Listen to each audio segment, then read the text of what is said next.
৬ মাসের এক পরীক্ষার মুখোমুখি হতে যাচ্ছেন মন্ত্রিসভার সদস্যরা। আগামী ১৮০ দিনের মধ্যে প্রতিটি মন্ত্রণালয়কে তাদের দৃশ্যমান সাফল্য প্রমাণ করতে হবে, অন্যথায় ব্যর্থতার দায়ে হারাতে হতে পারে মন্ত্রিত্ব। বাংলাদেশ সচিবালয়ে অনুষ্ঠিত মন্ত্রিসভার প্রথম বৈঠকে প্রধানমন্ত্রী তারেক রহমান এই কড়া বার্তা দিয়েছেন।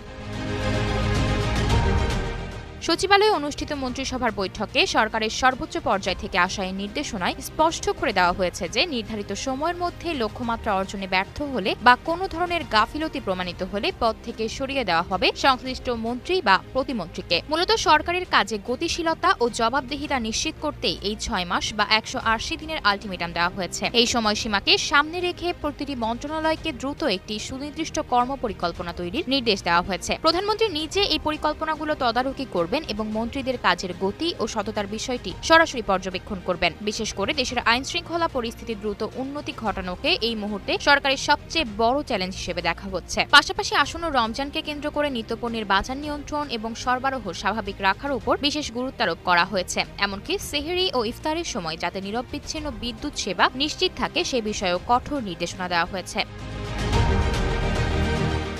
আসন্ন ৬ মাসকে সরকারের কার্যকারিতা প্রমাণের মূল সময় হিসেবে ধরা হচ্ছে। খুব শীঘ্রই মন্ত্রীরা তাদের নিজ নিজ পরিকল্পনা প্রধানমন্ত্রীর কাছে পেশ করবেন এবং সেই রোডম্যাপ অনুযায়ী পরবর্তী পদক্ষেপ নেওয়া হবে। সরকারের অবস্থান স্পষ্ট, আগামী ৬ মাসের কাজই নির্ধারণ করবে কে কতটা কার্যকরভাবে দায়িত্ব পালন করতে পারছেন। এই সময়ের মধ্যেই কর্মপরিকল্পনা বাস্তবায়ন ও জনসেবা দৃশ্যমান ফল নিশ্চিত করতে হবে। আয়েশা অর্থী, নিউজ ডেস্ক, গ্লোবাল টেলিভিশন।